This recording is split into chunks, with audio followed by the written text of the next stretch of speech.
This official visit is seen as key for the two leaders to discuss issues of mutual concern and also interests of peace, security and development.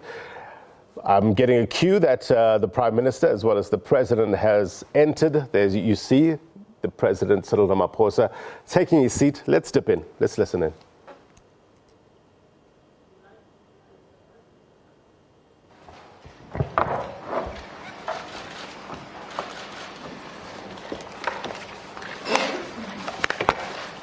Honorable Prime Minister, it's wonderful to have you here, the honorable ministers and deputy ministers on both sides, and distinguished guests.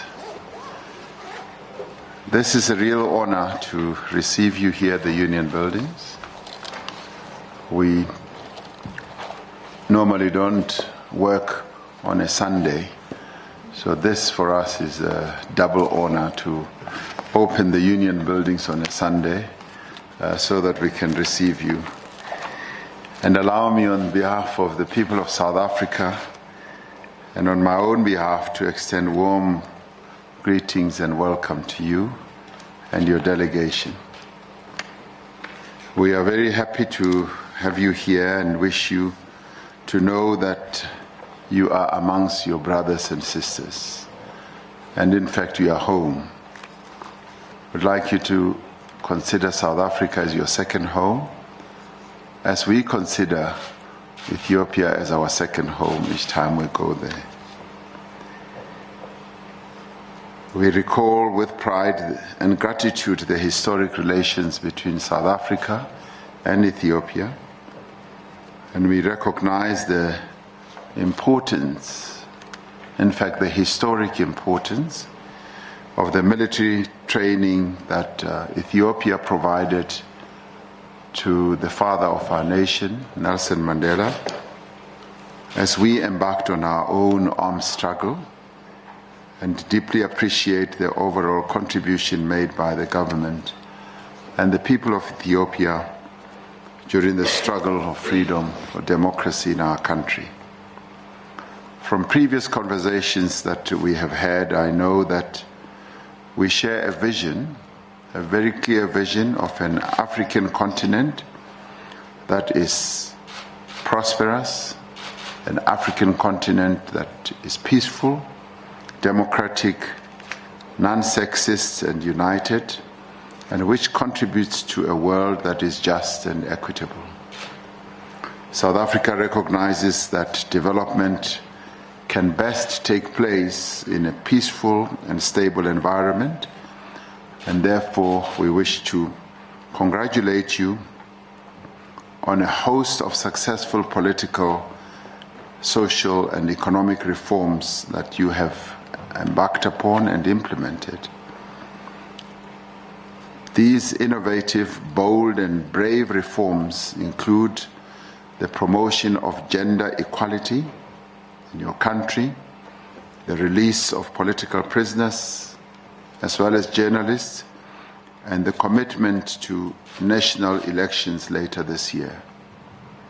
We have witnessed your vision and courage in the measures you have taken towards the resolution of the situation with Eritrea, a situation that appeared to be intractable, but you were able to find solutions, peaceful solutions for that. We recognize the importance of these efforts in paving the way towards the normalization of relations with Eritrea. In recognition of these efforts to achieve peace and international cooperation, the Nobel Peace Committee awarded you the 1990 Nobel Peace Prize, making you the 100th Nobel Peace Prize laureate. Once again, we extend our heartfelt congratulations on this, and we are proud as Africans that an African, adding to the other Africans, including our own 3 Africans who have won the Nobel Prize, that you are amongst them. This gives us a great deal of pride. Due to your efforts, often under very difficult circumstances, Ethiopia is ready to benefit from the significant investment in its economy, as well as social economic development that you have embarked upon. So we applaud you for all that. As both our countries are signatories to the Africa Continental Free Trade Area, we hope that the ACFTA will be used by both ourselves, Ethiopia and South Africa, as a platform to increase trade between our two countries. And we're looking forward to our discussions later, which will also focus on this area. I've noted that we have not adequately made use of the Joint Ministerial Commission since its conception.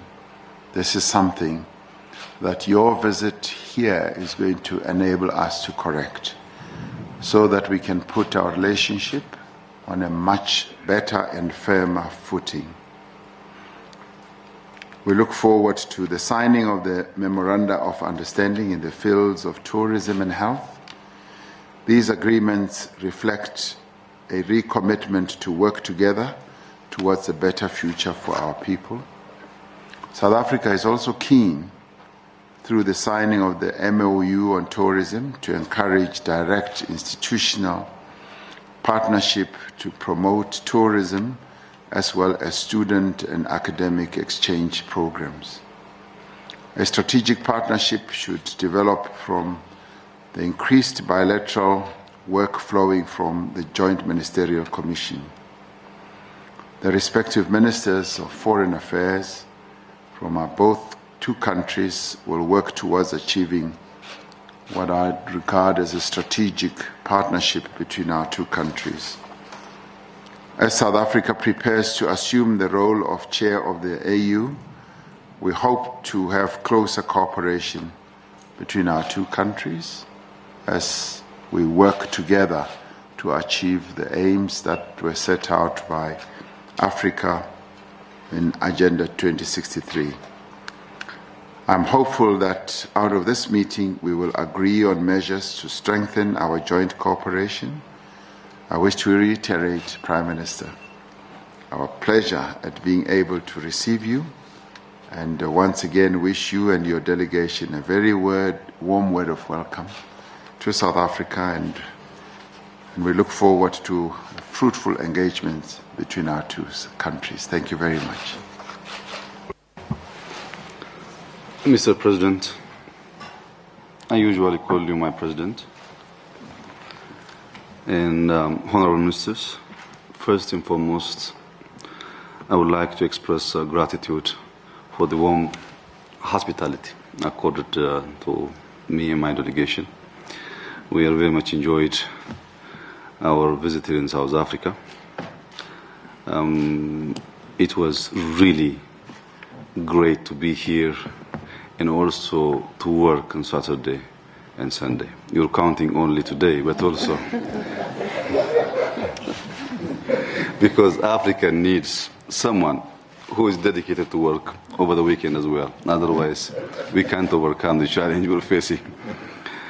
My country, Ethiopia, attaches great importance to the strong bond and close ties that exist with the Republic of South Africa. And yesterday's celebration of the 108th anniversary of the ANC was a key milestone, which me and my delegation are grateful to have participated in. And we always consider ANC as a grandfather of prosperity, as it's passing a century. Both our countries have embarked on various national reform measures, and I'm certain that our deliberation will create a good opportunity to exchange experiences and further strengthen the relationship of our two countries. I wish to recognize the significance of work done by our Joint Ministerial Commission, and this visit also will enhance that effort into the next step.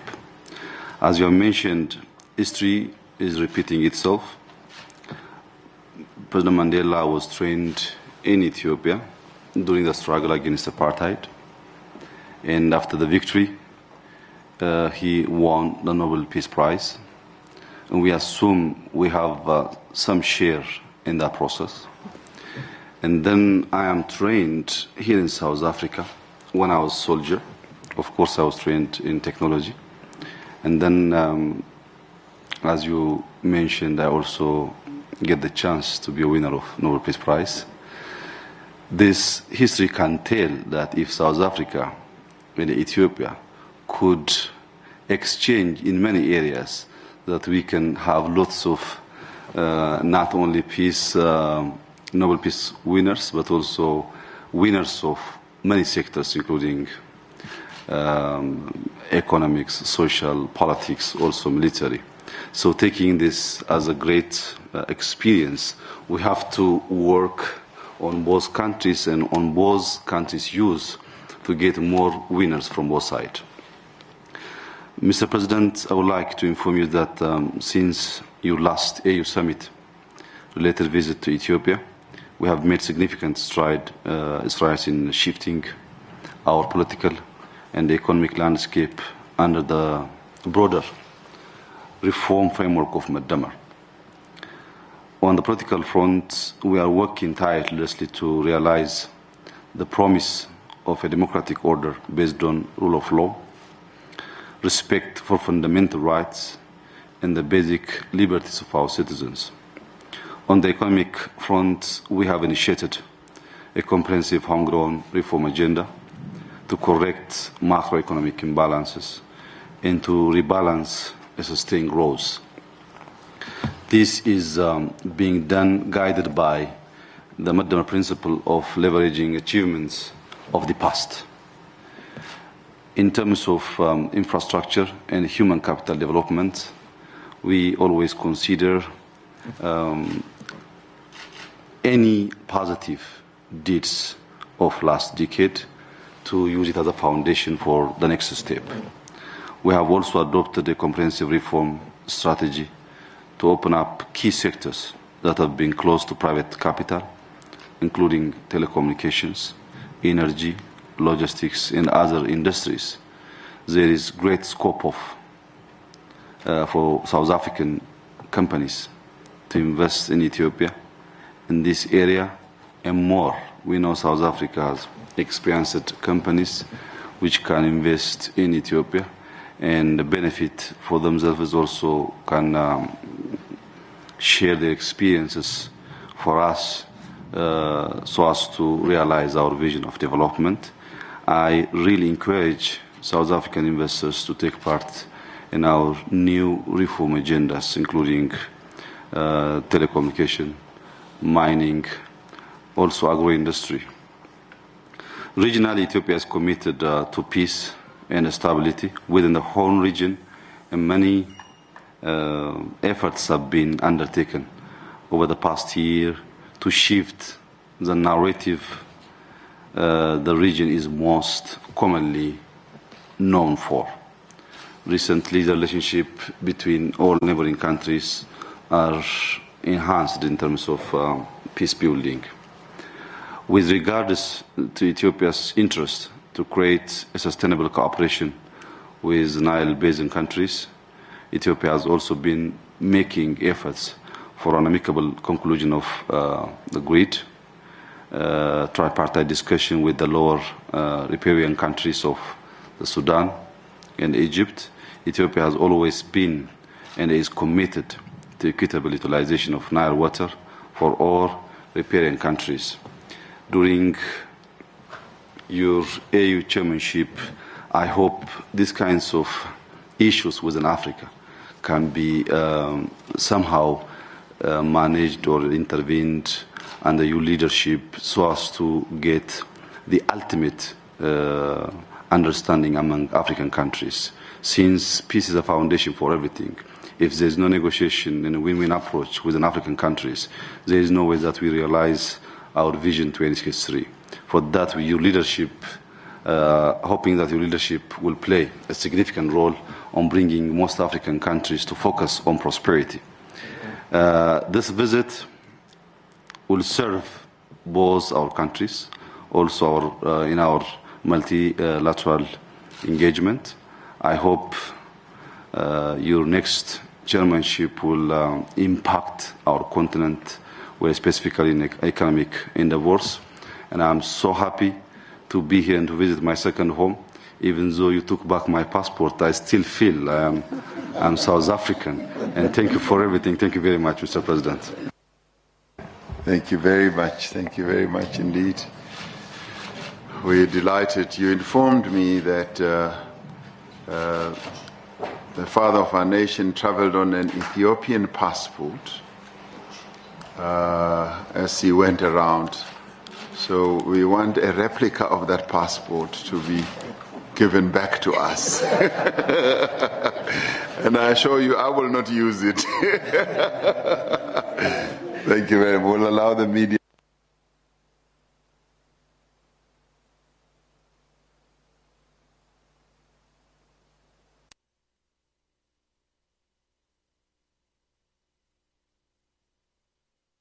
Friendly exchanges there between South African President Cyril Ramaphosa as well as Ethiopian Prime Minister Abiy Ahmed, Dr. Abiy Ahmed. The President was speaking about the strong bond and close ties between South Africa and Ethiopia. It's something that the Prime Minister touched on yesterday during the January 8th statement. But remember, official diplomatic relations only started in 1994 between the two countries. But I guess, as you heard, it goes much more beyond that. And the President was talking about this being an opportunity to exchange ideas as well, and saying that South Africa recognizes that the best environment for both trade and investment will be a peaceful environment. So peace and security key among the issues that will be discussed. The President was speaking about the Prime Minister. Remember, he assumed office in April 2018, and he introduced a whole lot of reforms, be it political as well as economic. The President was mentioning some of the issues such as the promotion of gender equality and also the release of political prisoners as well as journalists, as a bit of a feather in the cap of the Prime Minister. The African Continental Free Trade Area, you can be well aware that this will be important in terms of the discussion between the two countries in terms of trade and investment. The Prime Minister taking an opportunity to thank the President as well, and also, as he did yesterday, in terms of using Nelson Mandela, Madiba, as an example for other African leaders on the continent. He said that Madiba's moral leadership was an example and an inspiration for other African leaders on the continent. And he was talking about this, Nelson Mandela being trained in Ethiopia. And I guess the one thing that Nelson Mandela as well as Abiy Ahmed have in common is that they're both Nobel Peace Prize laureates.